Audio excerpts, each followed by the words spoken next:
y'all, welcome back to Becca's by the Bay. I'm Becca. This is our little urban farmstead homestead here in South Texas, Zone 9b, and today I'm planting strawberry bare roots. I'm wanting to share this with you guys. So there's several different varieties out there. If you're looking for strawberries to grow throughout your season, you want to look for the Everbearing varieties. And then if you just want them all at one time for producing jams and jellies and all that kind of thing, you might want to get the June bearers, because they only produce at June, whereas the other ones are going to produce all throughout spring and fall. So I have had the June bearers before. I forget what varieties I had now off the top of my head, but we did buy several June bearers once before. And tried doing a strawberry tower out of some like milk crates and things like that, and it didn't quite work out so well for us because we have a lot of birds here. So people told us to put the little plastic forks and things like that, and the birds just kind of like destroyed our strawberry plants. So then we started again and we did like a raised bed, but we made sure we had a cover to keep birds and squirrels and all that out. And they did really great there. We had probably 25 to 30 June bearing strawberry plants, but we didn't get a whole lot of strawberries. They won't put on as many strawberries until the next few seasons. So if you're expecting a lot of strawberries that first season, you might want to go with your Everbearing. So we're planting 3 different Everbearing varieties this year. We're doing something a little bit different than the raised bed, and we're not going to do like the milk crate kind of style tower. Although that might have possibly worked where we're putting it. This year we decided to go with the Green Stalk. This is not sponsored by Epic Gardener at all, but they have a special color just by Epic Gardener at his website called Epic Oasis, and it's a very beautiful teal colored green stalk. I got the 7-tier. He didn't have any lids for it, and I think the lids are super important because it helps keep out debris. And the way the green stalk works is you're going to fill up your top. Once it's all stacked, you fill up the top, and then the water percolates through like a drip irrigation. So there's some differences with this when you're potting up strawberry plants versus if you're going to do them in a raised bed. So first of all, your bare roots are going to come in usually looking like this, just dry, not much green. They might not have any green on them at all. Some might be super small. And what you want to do is soak them for at least an hour in some spring or filtered water. You don't really want to have them soaking in your chlorinated water. Now, if you don't have spring or filtered water, you can set out your tap water that has the chlorine in it into the sunshine probably a day ahead, and all of the chlorine will evaporate out, and then you would be able to use it the next day. Rainwater would work as well if you've got some fresh, clean rainwater. We're going to use spring water today.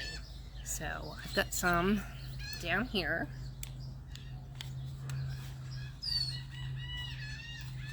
You can hear some of our native birds. So I just grabbed a molasses tub cover, and I've got some filtered water down here. So these have been soaking for a little bit. And you can make sure you count them, because sometimes, you know, depending on the company, usually they're really good and they might give you some extra strawberry roots. They might give you exactly what you ordered. This is the Albio, and I planted up some Eversweet and Seascape already. I don't have enough room in my garden tower to finish planting out all the strawberry roots that I got. So I'm going to be grabbing a tray of just, this is just some organic soil mix with some perlite and fish emulsion. And I'm just going to be placing them in here temporarily till the rest of what I have coming in will be some like hanging baskets for our hoop house to put these in. But I don't want them to dry out or get yucky in the meantime, because they could go moldy if you don't do something with them right away. So these came in today. This is the Albio. Over here I can show you is the Eversweet. And then hopefully, let me see if you can see this.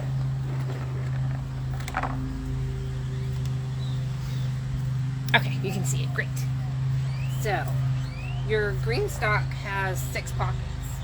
And what they recommend is that you use a premium potting mix. Not garden soil, not topsoil, none of that, because that's too bulky. And as you can see, this has, now I'm not going to be using this, this is just temporary. This has organic garden potting mix, but it's still really barky. So that would clog the holes in the drip system of this. So this is just temporary to put these in. But as we fill up our garden stock, this is what I've got. I've got this. It's so heavy. It's been a long day. Sorry, y'all. Alright, so I did order the premium Strawberry Fields potting soil by Fox Farm. And it's got, you probably need at least 3 of these to fill a 7-tier Garden Stalk Tower, because you need, I think, 5 cubic feet, and this is like 2, so you really need 3 bags. This has nitrogen, phosphate, potash, calcium, derived from earthworm castings, bat guano, oyster shell, dolomite lime. And it's got some other different trace minerals in here. This I thought was a really good premium mix. So that was on Amazon. And this is called Mother Earth Groundswell Performance Soil. This was a little pricey. This was $9 a bag. This was $33 a bag for the strawberry one. And this one has, looks like she's got a mermaid on it. How cute. Oops. Let's see. This one has some different ingredients. It's got sphagnum peat moss, processed forest product, perlite, pumice, and fertilizer. And I think it's from like, okay, it says derived from earthworm castings, feather meal, seabird guano, fish bone meal, kelp meal, crab meal, bat guano, shrimp meal, alfalfa meal, neem seed meal, and potash. Hello, Mr. B. I know I'm doing something very interesting today. Thank you very much for checking it out. It's not ready yet. There's strawberries somewhere else. Thank you. Okay. So this is what I did. Okay, I know there's no strawberries in here yet. Normally leave me alone. Why are you so interested today? So this is really nice and light. Like I said, you want really good drainage. Otherwise, I've heard that these just do not work properly as far as your whole drip system that it has. So you're going to fill up each layer and then you stack them. So I've already done several. Sorry, I'm not good at this, y'all. I'm tired. Long day. You're basically just trying to avoid getting anything in here. And some people cap it. I guess it doesn't matter too much because it will fall out. Alright, let's see if we can get more in here.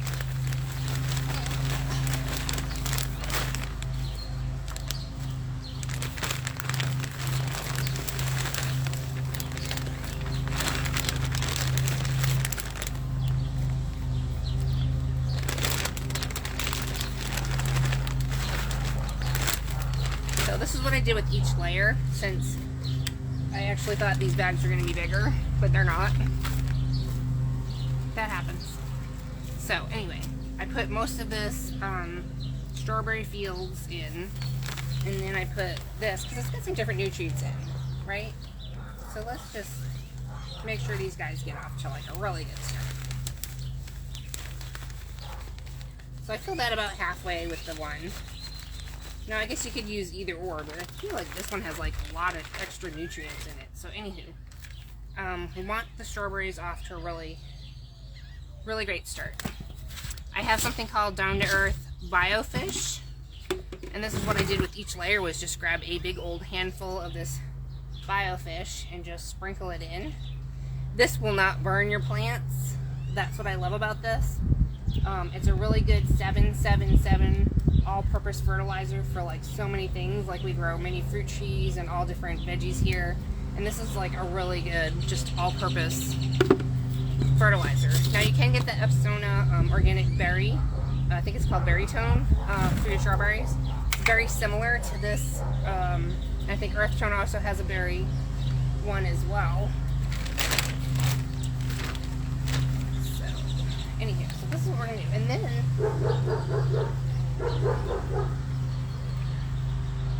of course, you want to. Now you might get some that don't have any top at all. So you might be like, well, which way do I plant it? If it's got this part, this is wrong. You don't want to be planting it like this. You want the crowns up, and you want to spread the roots out, kind of like a spider.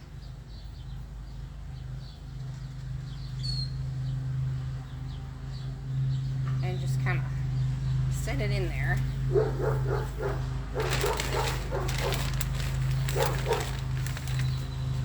And then hold it in place and fill it up.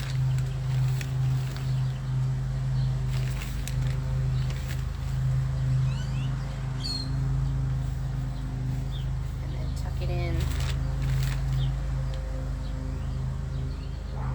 Push most of your soil. Put your crown, because they're going to grow up and over, so I'm going to try and put it in the middle. Like that. And then just follow around your little circle, spreading them out and kind of tucking them in.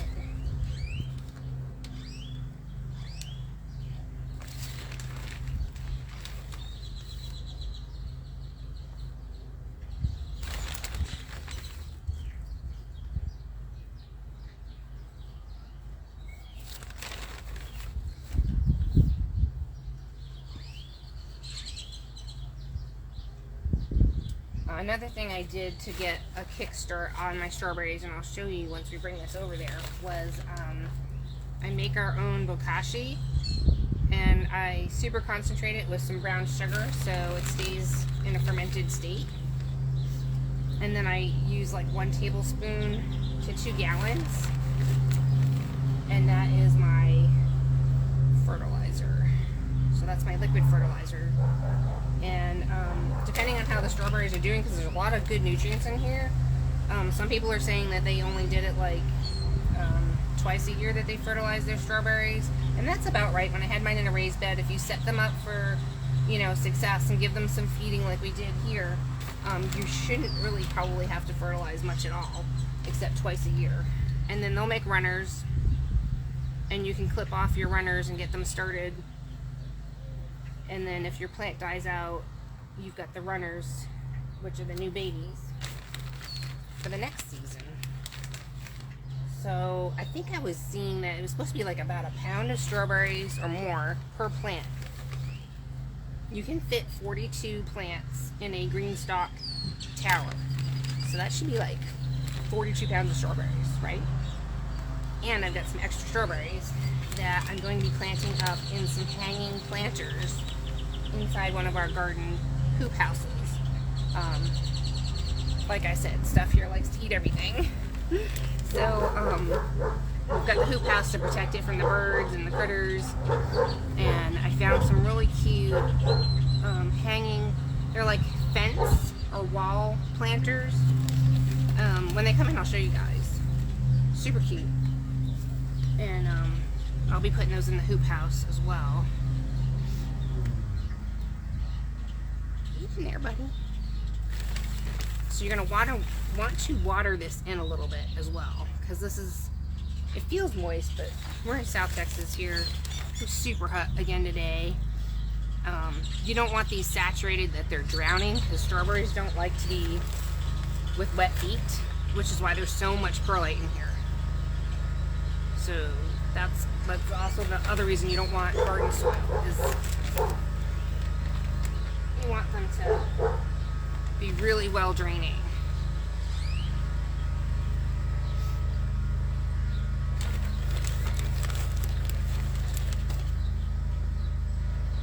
So we'll get this last layer planted.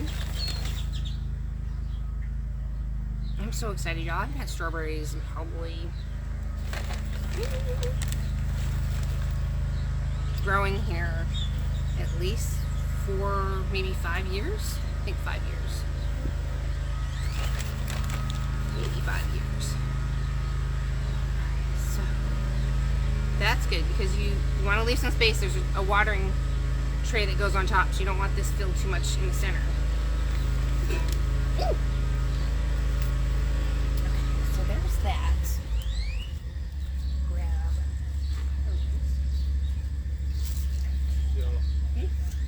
Yeah. Oh, you shut me up? Shut me up. Huh? You shut me up.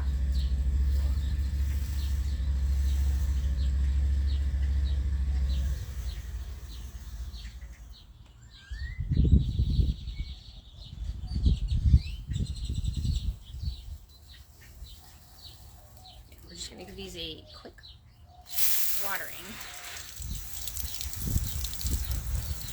because I've already watered the tower.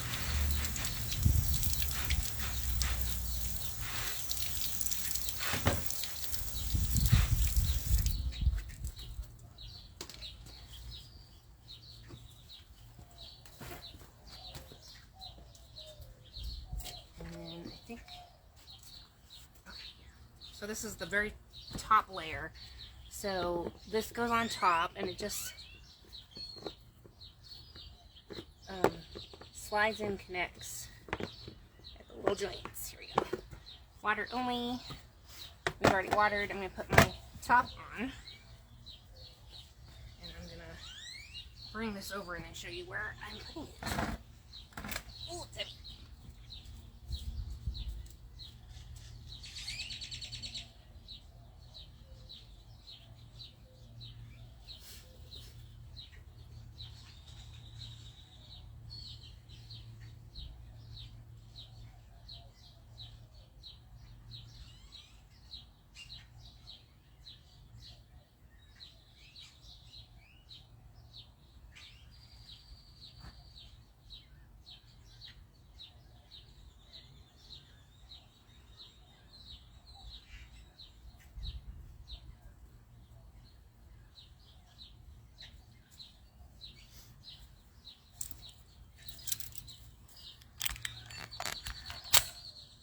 So like I said, I'm going to put the rest of these in here and water them until I get the other basket. Over here I labeled these the Eversweet that I potted up temporarily over here. And then this is our cattle panel hoop house that has 30% shade cloth. And there's some hanging baskets that you can hang on the inside off of the cattle panel up high that I think would be a really cool idea. Back here is another cattle panel hoop house with 30% shade cloth. Here is my bokashi. And like I said, 1 big tablespoon to 2 gallons is how I feed this. Here's some of our fig trees in here. And then here is the Epic Oasis 7-tier Garden Stalk Tower from Epic Gardener. And so I did get the base with the wheels. So the base turns. You can order the base without the wheels, but I want to make sure that these are getting full coverage sun. Maybe come and turn this a quarter every day. And then it needs to be on a level spot. We had some issues with it not being super level here, so we moved it here because we wanted to check to make sure the water, when you fill it up, drains through. So that's it. And these were planted, I think, a couple of days ago. And they looked exactly like this. This was about 2 days ago, and they're already starting to put on leaves. So I put label Seascape, Eversweet, and then these will be the Albion. I think the Albion is supposed to be a bigger strawberry as well as the Eversweet. The Seascape is supposed to be really more of a small to medium strawberry, but super sweet. Of course, all strawberries are supposed to be sweet. But some are a little bit more flavorful and sweeter from what I read, and Seascape is supposed to be one of those. So yeah, so I hope you guys enjoyed that quick little video on how to plant their strawberry roots. If you guys have any questions or comments, you can always put it down below. Like, share, and subscribe, and thanks for watching our little farmstead homestead here in South Texas. And I hope you guys plant some strawberries this season, because I really do think they're super fun, and I haven't had them in forever, and I was hoping we'd have a place to put them permanently, and I think this is the perfect option if you live in town. If we live further out somewhere, I'd probably just have like a big raised bed and put them in there. People seem to have less problems with critters.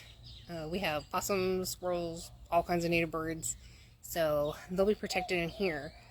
We got some fish netting as well, which covers up our doorway, and I gotta put some fish netting over here or something to close this little slot off. And hubby said there was figs starting. This is our little Miss Purple Figgy. Cool. Getting figs. Thanks, y'all. Thanks for watching.